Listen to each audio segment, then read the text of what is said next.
Good afternoon. Thank you for joining us. Up first, the fatal shooting of the U.S. conservative activist Charlie Kirk has further fueled anxiety over political division and political violence in America. We'll have two guests and we'll ask you, what do you make of the current political climate in the U.S. and what are the ripple effects here in Canada? After 12:30, LNG Canada's expansion gets a boost today from the Prime Minister. What's your reaction and what do you see as BC's energy future? I'm Michelle Elliott. Welcome to BC Today.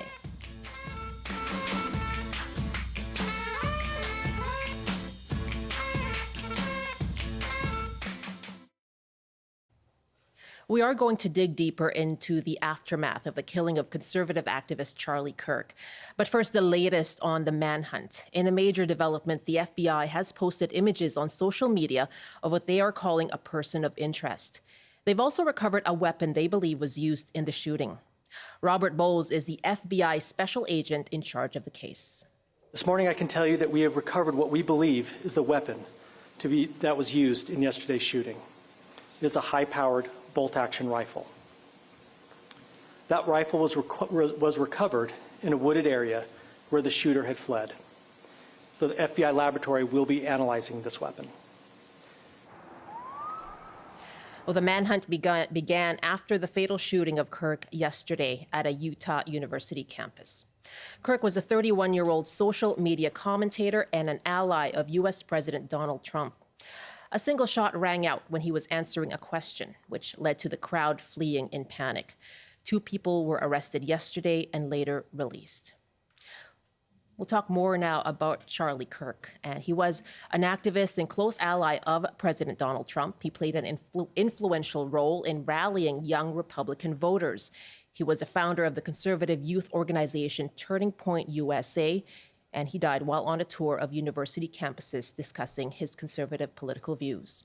Here in Canada, condolences have been shared by Prime Minister Mark Carney and Conservative leader Pierre Poilievre, with Carney posting on X, "I am appalled by the murder of Charlie Kirk. There is no justification for political violence, and every act of it threatens democracy.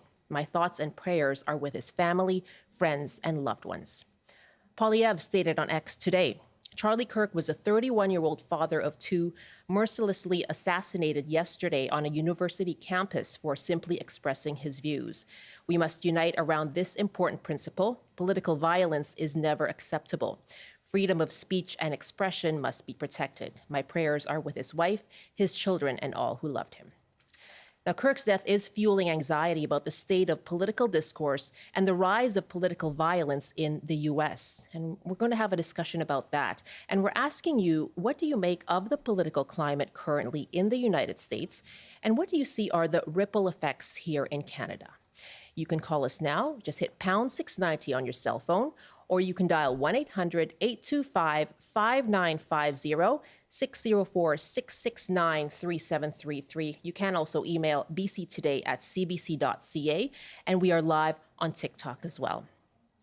My first guest is Rachel Segal, a lawyer and university lecturer, a frequent CBC commentator, a former staff member in the Stephen Harper government. Rachel, thanks so much for being with us. Thanks for having me, Michelle. What were your thoughts when you were hearing the news yesterday? I think it's a very heavy day for anybody that is connected to the political world around the globe. I mean, we've seen people even in the UK coming out and talking about how much of a travesty this is. Putting politics aside, I think I'll echo what our leaders are saying, both Mark Carney and Pierre Poilievre, that political violence is never acceptable. And we've seen other instances where politicians have been shot and murdered in the UK specifically. There's been Gabby Giffords in the United States. But I think right now there is such a heightened stress level when it comes to political discourse. And we can talk about why that is. But today, I think a lot of people, whether or not you're a political staffer, a political commentator, a politician, are really thinking about Charlie's family and about the sacrifice of public service, because being out there and putting your life on hold for being able to talk about your political views and rallying people around a different point of view or a different political position is something that should not cost you your life, regardless of what those positions are. Can you tell us more about Charlie Kirk and the extent of his influence? I think it's something that we don't necessarily have a comparable person in Canada because our political system just doesn't work on the same level as the United States.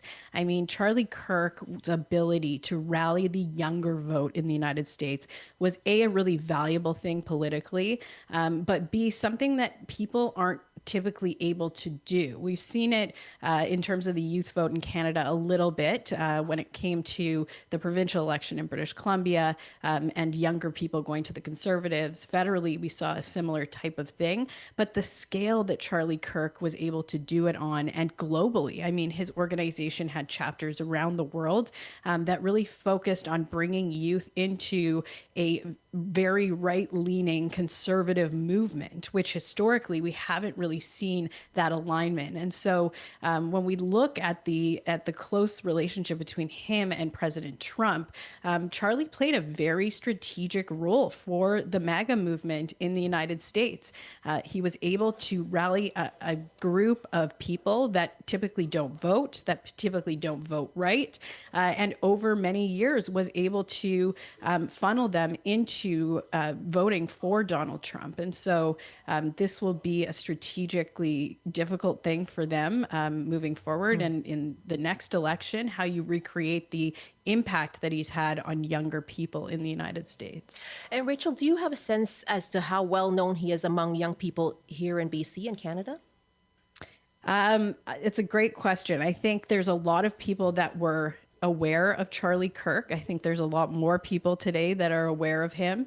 But I can't say that he had the same impact among our borders that he had in the United States. It's not really comparable. I think that he was part of the MAGA story when we think about the United States and the movement that President Trump has been able to build over many years.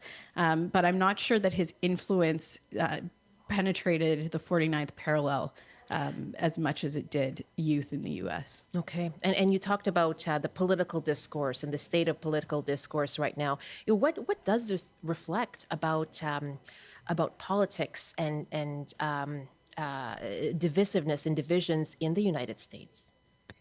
It's a scary situation. I mean, we saw the assassination attempt of Donald Trump a few months ago before the election. I guess that was a year ago now, Michelle. But the willingness to use guns to silence is terrifying. And we are very lucky in this country that we have not seen this level of gun violence when it comes to politics. And we can't say never. And our hope, our prayer is that we will never experience anything like this. But when I've been involved in politics now in Canada for over 20 years, and we've seen the way that people respond and engage with politics, both in Canada and the United States, has changed drastically with the invent of the internet, social media, the way people have an ability to create community around politics.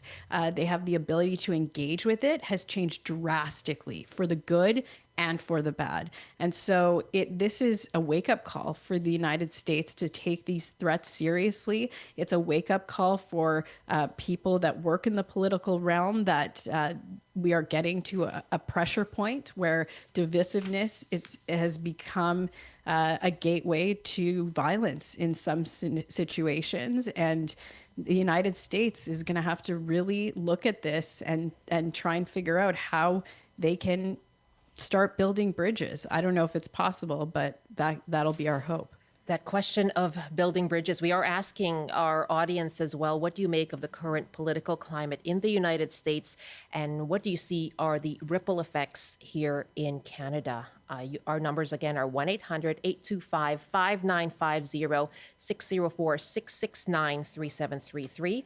You can hit pound 690 on your cell phone. Our email is bctoday@cbc.ca, and on TikTok you can find us at CBC British Columbia. Rob is joining us from Chilliwack. What's your reaction, and what do you make of the state of discourse and politics in the States? Rob, hi, thanks so much for calling. Hi, sorry, I think you might have your wires crossed. My name is Patrick. I'm calling from Vancouver. Oh, my apologies, Patrick. Yes, okay, go ahead. Thanks so much for calling. Yeah, of course. First, I just want to say, just go on record, my condolences to his family. That's terrible. Regardless of whether or not you agree with his views, that should never happen. And I want just to give a perspective of a friend living in the United States. I don't think in Canada we don't follow maybe politics the same way, and we see it through the lens of Canadians. And Charlie Kirk was relatively moderate within the right. His whole shtick was going to college campuses to debate and persuade. And we might not like some of his views, but pretty much all of it was within the mainstream of the American right. And what's going to come after Charlie Kirk, I think, is going to be a lot more extreme. So I'm a little bit fearful of the shift that's going to take place. You can be able to hear the shakiness in my voice too, but it's a little fearful of the fallout. And you have a friend living in the States, do you? Yeah, I do, yeah. Patrick, thank you very much. I appreciate your call. My apologies for getting your name wrong in Vancouver. Let me just wrap up with Rachel Segal there. He said whether you can disagree, with his views. And I guess that's the question is, what needs to be done to lower the temperature, even if you staunchly disagree and have differing views? I think that's a leadership question. I think it's about leaders coming out and saying, this is wrong. Violence is not the answer to not agreeing with discourse. And I think that to the credit of leaders in Canada, that line has been very clear. I think there are leaders that have come out and said that, we can disagree, but we are still working in the best interest of the country. And although our parliamentary system here in Canada is rooted in opposition, I mean, the person that sits across from the Prime Minister is called the leader of the opposition.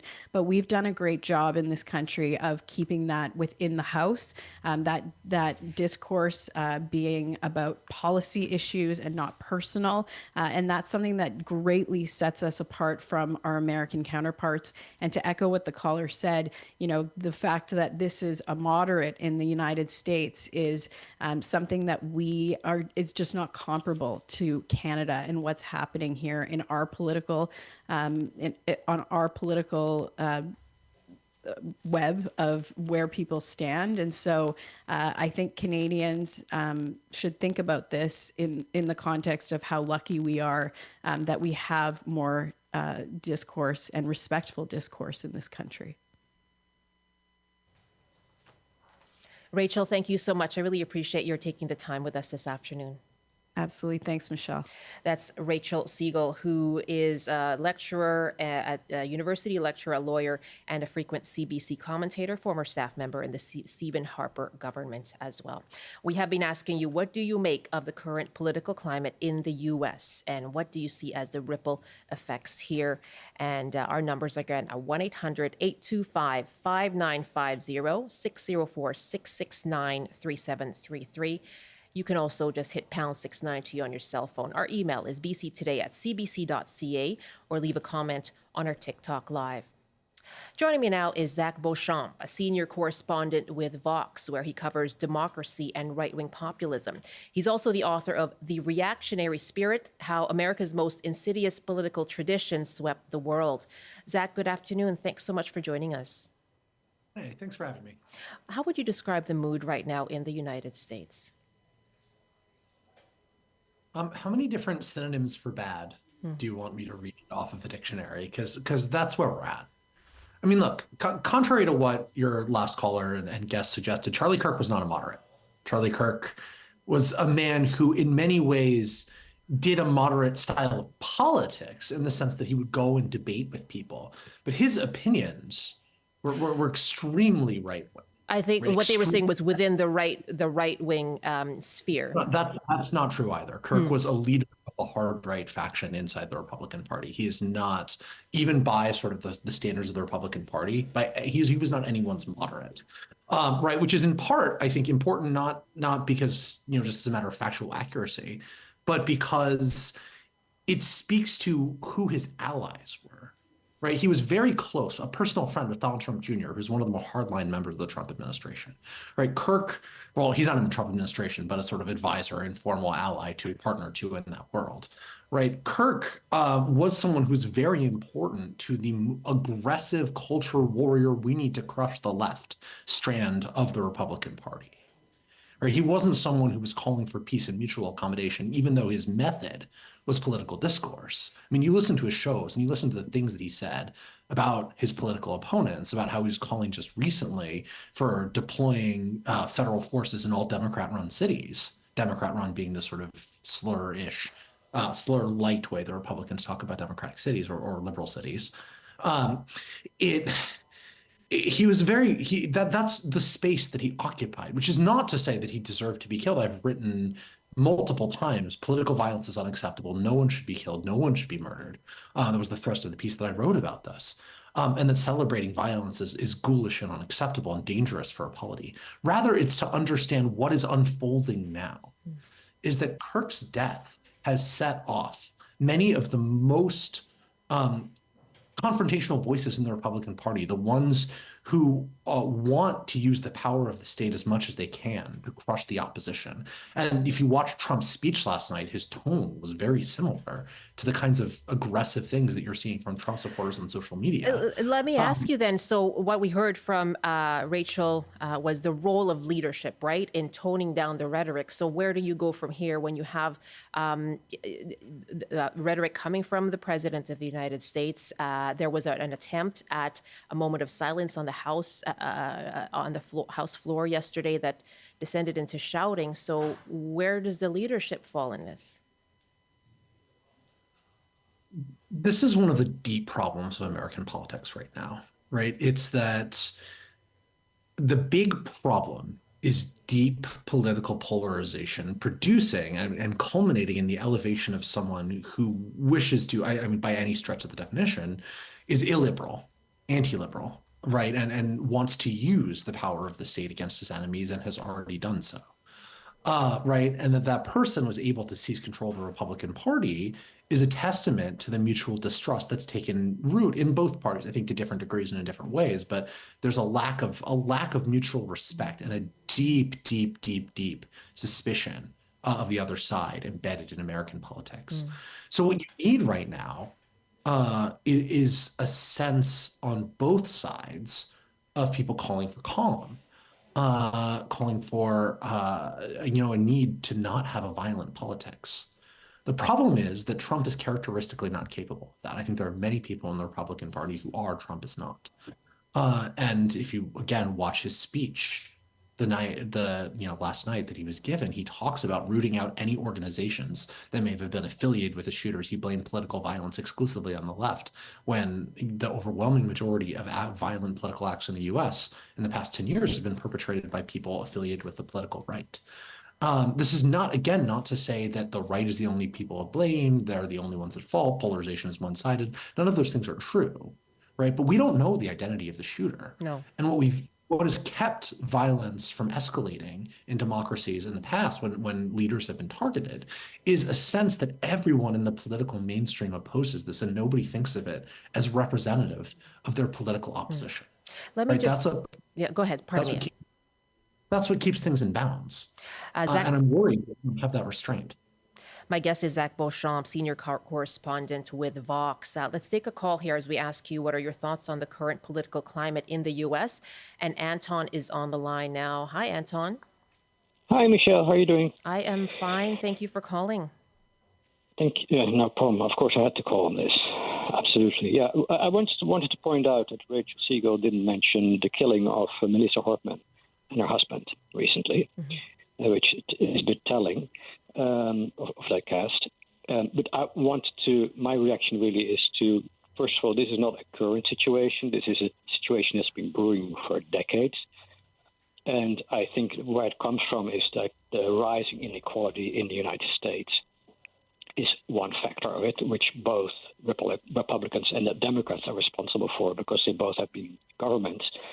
But what you see right now is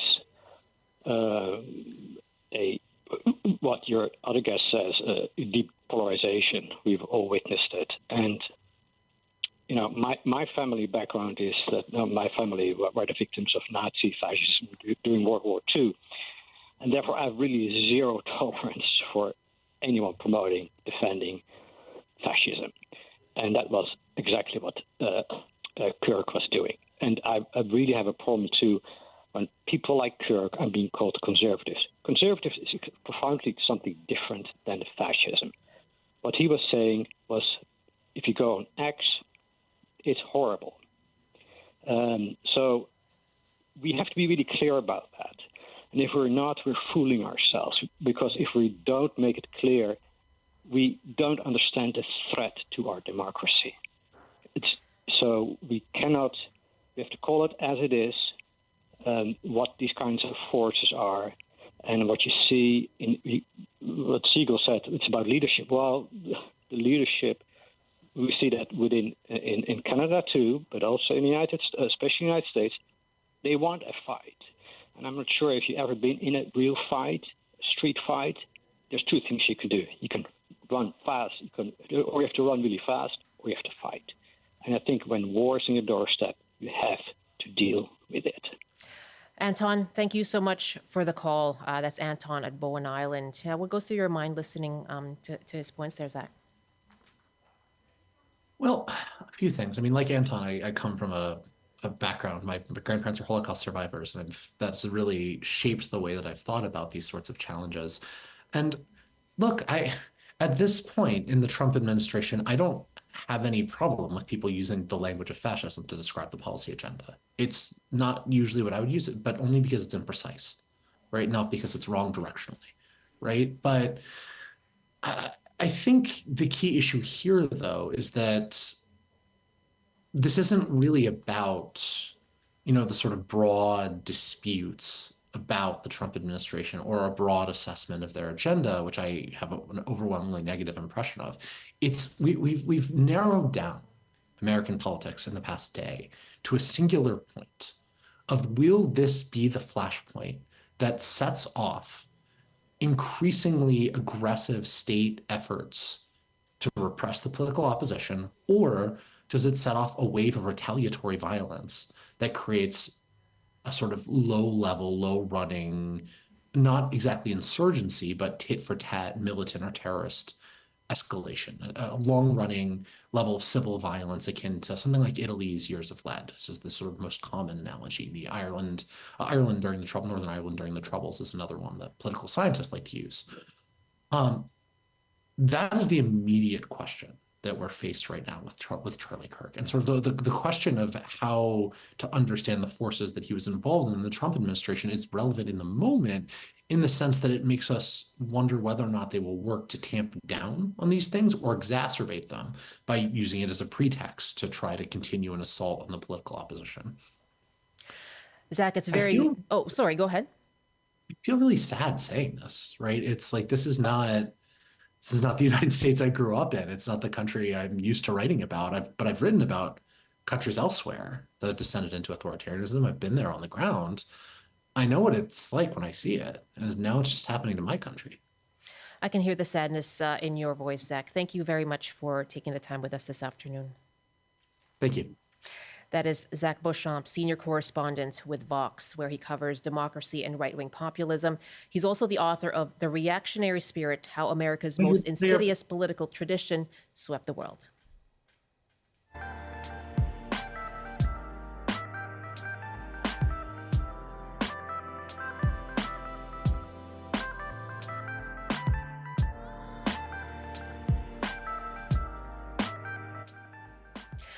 It's 12:30 now. We have a comment on TikTok as we ask you, what do you make of the current political climate in the United States? And Water Buffalocation writes, in my opinion, Charlie spread a lot of hate and information, but violence has no place. Thank you for your comment there. We're live on TikTok as well, and you can send your emails to bctoday@cbc.ca.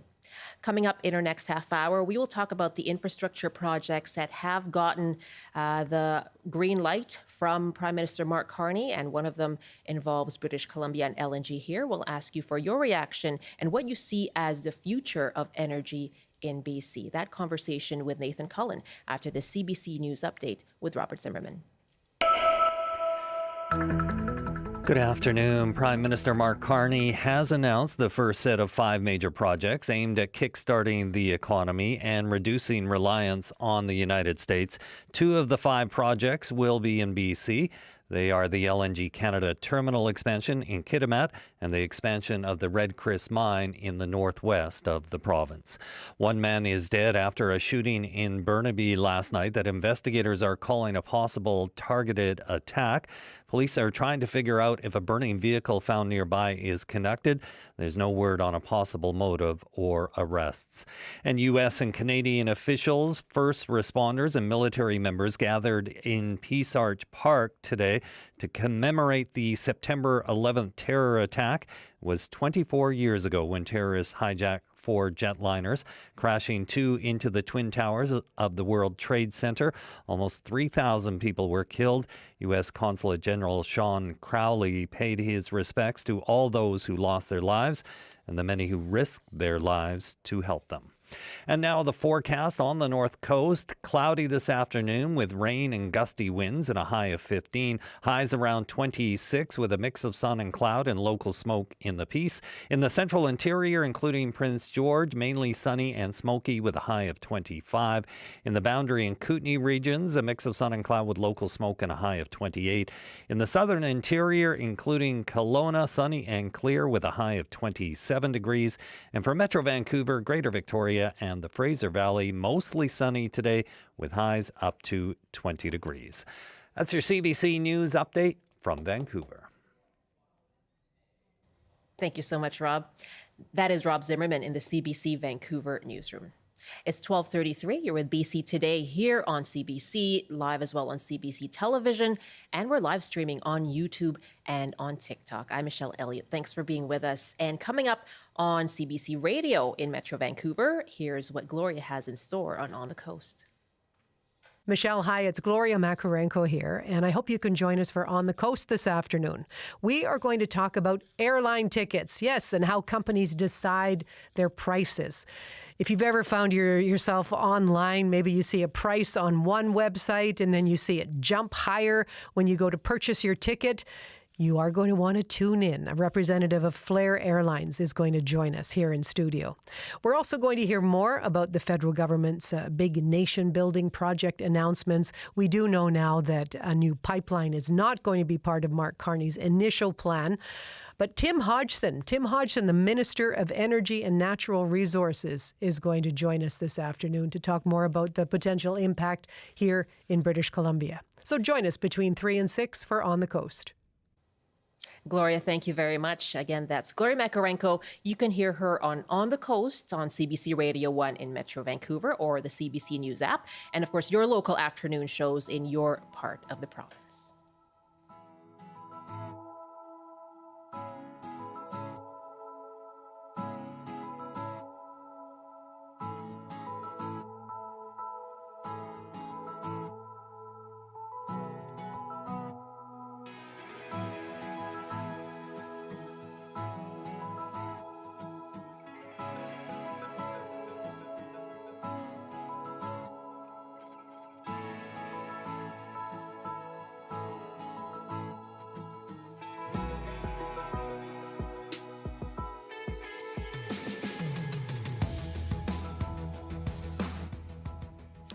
It is now 12:35. Thanks for joining us here on BC Today. Well, Prime Minister Mark Carney is laying out the first 5 of his government's so-called nation-building projects. And the list includes 2 here in BC. One is to double the liquefied natural gas production from the LNG Canada facility in Kitimat, and the other to expand the Red Chris gold and copper mine in northwest BC. Carney says Canada's origins have been defined by building big things. Now, Canada has a long history, a long, proud history of building. In our earliest years, we were unified by a national railway. In the decade after the Second World War, we built hundreds of thousands of homes for returning heroes and their families. In the decade before I was born, tens of thousands of blasters, steel workers, road workers, carpenters started the construction of the Trans-Canada Highway. In just 5 years, during the 1950s, the St. Lawrence Seaway was brought to life, with 7 locks stretching over 300 kilometers, linking the Great Lakes to the Atlantic Ocean. Since then, it's transported more than 3 billion tons of cargo.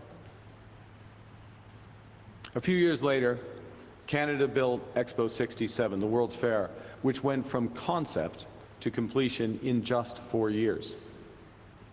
The point of these examples is that we used to build big things in this country, and we used to build them quickly. It's time to get back at it, and it's time to get on with it.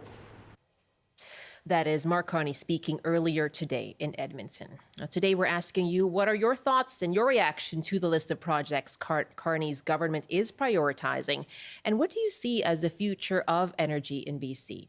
Call us now. You can just hit pound 690 on your cell phone, or you can dial 1-800-825-5950, 604-669-3733. Our email is bctoday@cbc.ca, or you can leave a comment if you're watching us on TikTok. My guest is Nathan Cullen, former NDP MLA and MP for the ridings of Stikine and Skeena-Bulkley Valley. He's now a consultant with the communications and consulting firm Strategy Corp. But we've reached him today in Smithers. Hello, Nathan. Thanks for being with us. Good to have you. How significant is this announcement today from Mark Carney's government, specifically Phase 2 of the LNG Canada project, which is at the top of his list? Yeah, significant, certainly in the size of that project, both in terms of investment on the positive side, but also something to contemplate on the carbon emissions side. It's a very big carbon project. I think there was some sense of inevitability to it, to be clear. It doesn't come as a huge surprise, I suppose. The company has been leaning in. The Haisla, whose territory the terminal sits on, have been very, very supportive. Chief Smith has just been named to Mr. Carney's advisory panel, Indigenous advisory panel, and she's the chief at Haisla. And in terms of the other project, Red Chris Mining, also a very collaborative project, pretty significant, nearly 1,000 jobs, collaborative with the Tahltan Nation, who have been intimately involved almost from the beginning and have a lot of say over the direction. So those 2 projects make sense in the broader scheme of what Mr. Carney's trying to do. Okay, and this Crystal Smith, the Haisla Nation chief, and so you talked to the 2, I guess the dichotomy of this, the push for infrastructure, right? This sort of need to build, as Mark Carney says, but the concerns around what this means for fossil fuel development and the climate crisis. How do you think he's doing on that? Well, I was interested in watching his press conference and the questions he took from journalists. He was making a particular emphasis on the climate change front. And I raised that because there was, if you sort of look across all of the projects, there isn't your typical, wind, solar, green energy. There wasn't anything, even in this tranche of projects or in the second list that we expect to come in November. They're all, not all, they're predominantly fossil fuel based with all the considerations. And coming out of our second worst forest fire year in history. I think it is on the minds of Canadians. All of this, and not all of this, much of this spurs, of course, from what's happening south of the border with President Trump, and you've talked about on your show many times, the huge rupture that he has caused with our biggest trading partner and trying to get off that dependence to the U.S. So I think Canadians understand that emphasis from the Prime Minister is this is not an easy trading relationship to change to the rest of the world. At the same time, the responsibilities around the environment, I think, have not been given to this point nearly as much attention. And we'll see how Mr. Carney is able to square that circle, because he campaigned and wrote a book and was in charge of a big climate fund for years when this was maybe a higher issue in people's minds. But I assume he still has those values. And now he's Prime Minister, he has the opportunity to try to express those. And you're right, when it comes to wind, there's one project in Atlantic Canada that's on that kind of secondary list, but again, in Atlantic Canada. Nathan Cullen is my guest, and we are asking you, what's your reaction to the announcements today? The list of priority projects from Mark Carney has come out. One of them is the expansion of LNG Canada at Kitimat, as well the Red Chris mine. What's your reaction to that, and what do you see as the future of energy in BC? Our numbers again are 1-800-825-5950, 604-669-3733. You can hit pound 690 on your cell phone. Our email is bctoday@cbc.ca, and we are watching your comments on TikTok. You mentioned that a lot of these projects, or these projects anyway, that we've named, it's no surprise. And what difference is this kind of stamp of approval from Mark Carney really going to make? A lot of these projects, if you look across the entire list, we're not at the finish line, but we're getting in that general stretch. Like they're financed, they're supported by the provinces in which they exist. Many of them have First Nations partnership. So those are all the criteria Mr. Carney had raised as what would qualify as nation building. Because, you ask 10 Canadians, what's a nation building project, you might get 10 answers. So it's really important to define what might qualify. I think what is being offered with this major projects office that's in Calgary now is to sort of help get these last stages for these pretty significant projects through the permitting process. I don't think some of them might have some financing issues. Again, I think it's that second and larger list, and maybe more contentious list that's coming in November and into the new year, that then will raise the real questions. And I was curious to see what was named today, but I was also curious to see what was not named. And in particularly getting oil to the North Coast was not on the list, but was definitely hinted at in the follow-ups that came. Okay. And in the hints, were there any hints of a private company coming forward with a proposal? No. The Prime Minister and the Premier in Alberta had said back in June, I believe, that it was imminent, a couple of weeks away, that someone was going to stand up. I remember that, yeah. Yeah. No, not that yet. And for good reason, because putting oil into a pipeline, diluted bitumen actually, comes with a whole bunch of other questions, as you know, and a whole bunch of, I would suggest, opposition from particularly First Nations, who have already said that publicly, coastal First Nations and others. That's a different kettle of fish than talking about a mine that is endorsed and supported strongly by a group like the Tahltan. That's oil pipeline would be a different thing, and I actually think would be a risk to everything in this project if they were starting to push those really contentious and politically challenging projects. My guest, former NDP MLA and MP Nathan Cullen, who now works as a consultant. And we're taking your calls on this. Your reaction to these energy projects, the first tranche, as Mark Carney described it, of these nation-building projects, as he describes it, that he's backing, and asking you what's your reaction to that.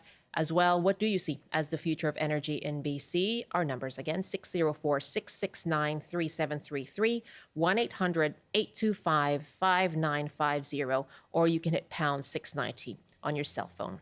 Rob is calling us from Vancouver. Your reaction to the announcement today, Rob, and the expansion of LNG Canada getting this boost from the Prime Minister?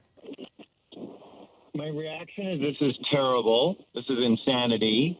Any listeners out there right now, listen to me. If you think LNG is a good, somehow greener alternative to CO2, make it a priority tonight to go do some research, okay? It doesn't last as long in the atmosphere as CO2, but it's 1,000 times more powerful, a heat trapper. It is totally terrible. If you want to watch part 3 of Frontline PBS's series on big oil from a few years ago, you can watch it for free without a subscription on the Cascades PBS app. Part 3 is all about fracking and natural gas. Renewable energy and nuclear this year provided 40% of the globe's electricity. They are cheaper now than fossil fuels. I know that LNG can be used in places that currently it's hard to use electricity, but the point is that is what we should be doing, quote unquote, nation building projects based on.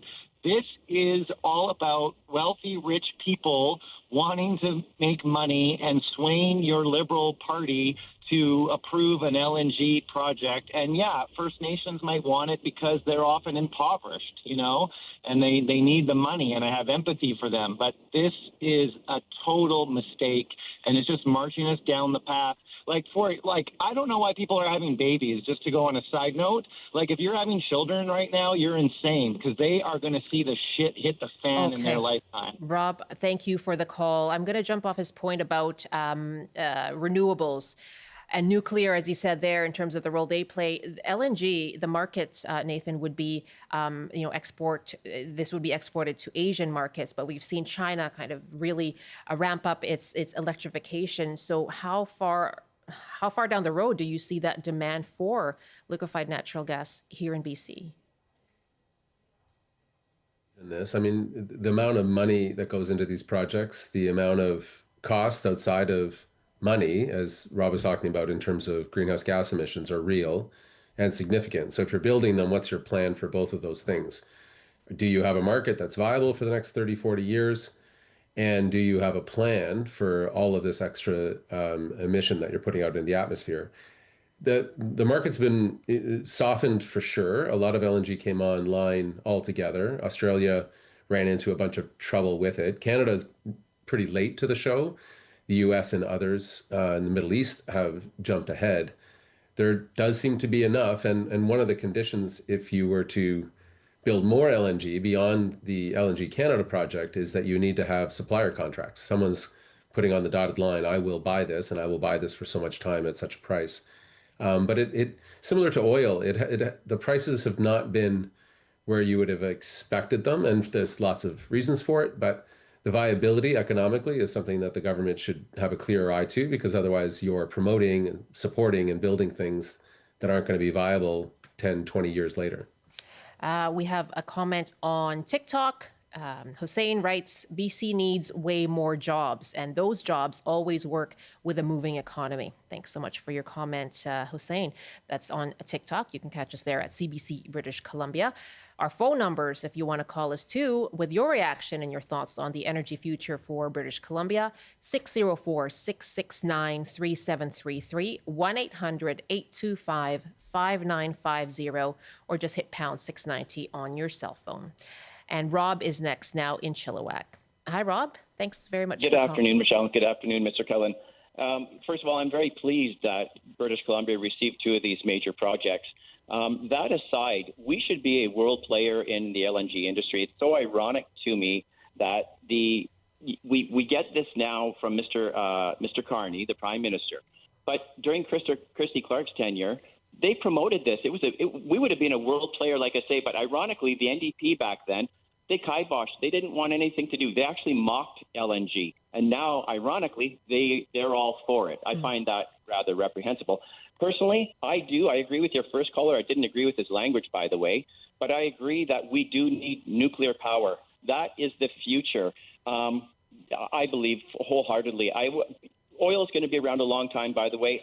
I hope down the road a west to east pipeline is going to be in there. We must pivot away from the United States of America, I feel. and get our energy to market. That's my feelings on it. So thank you for taking my call, Michelle. You have a good afternoon. Thank you. Thank you so much for the call, Rob. You have a good afternoon as well. That's Rob in Chilliwack. And our next caller now is Mike in Victoria. Hi, Mike. Welcome. Hi. I pretty much agree with the last caller. A couple things I would say, though, is we do need to increase our level of solar and wind. On top of, the LNG, I love my gas stove, I love my fireplaces, but we do need to get further along because the World Freshwater Report came up about 3 weeks ago. I think you might have had a show on it, where we are 20% of the world's fresh water, but we're losing that so fast through evaporation and heat and global warming that water is going to become a problem worldwide. And if we run everything on hydro, we're losing, I don't know, what the sun produces 192 times the world's daily use of energy. So it seems to me that we should put something into that, and also into decarbonizing the atmosphere. If we can become leaders on that, and I know that's just like a moonshot, but if we were to become leaders on that, I think that would go a long way to helping us separate ourselves from the States, which I think is absolutely imperative. Thank you very much. Thank you for the call, Mike. So that's two callers now, Rob and Mike, who talked about that, the pressure from the United States. And this is a big part of Mark Carney's strategy in terms of pivoting away from the United States. How successful do you think this plan might be, Nathan? Well, it better be. I mean, I don't mean to be glib about it, but and not just in light of the terrible recent events of yesterday, but our long-standing partnership with the U.S., which has been of enormous benefit generally to us, has also made us not as creative, perhaps, or bold in thinking about the rest of the world. BC's great advantage. We get really hit hard on softwood in particular, and have been for decades. But a lot of our trade is exposed to Asia right now, much more so than most of the other provinces. Right. I think where Premier Eby and his cabinet are moving and have moved to significantly increase those trading partnerships is good. I think Mike's point is a good one, though, in that we want a lot of these things all at the same time. Like, we want jobs, we want good economic growth. We also want and need a clean environment to exist in. And going back to the days where you rubber stamped everything without consideration for water or impact on the climate, that's not a good recipe either. We've tried that already, and it puts us into a bad state. So getting the quote unquote balance right, always said often in politics, rarely achieved, is really important. And turning ourselves towards, people that do actually want to trade with us and are not so mean.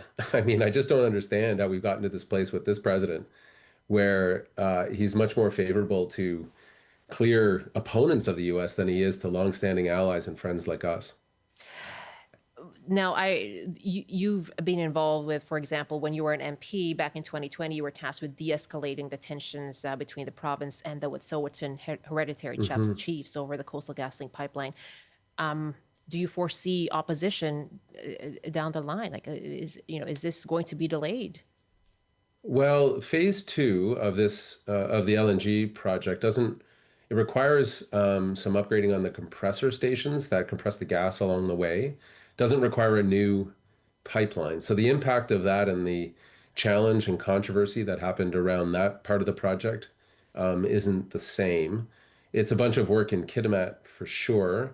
So no, I don't, on the surface, I don't know, because you can't always predict these things. I don't think so. I think if you turn to oil and diluted bitumen, that raises a whole different specter, and that I wouldn't be so confident that there would be pushback. But on this, I think much of the impact has already happened on the ground. I would be surprised, but I've been surprised before in politics. It's not unusual. Our final caller is joining us actually from Saskatchewan, and Aaron is on the line. Hi, Aaron. Hi, Nathan. I think we've spoken before.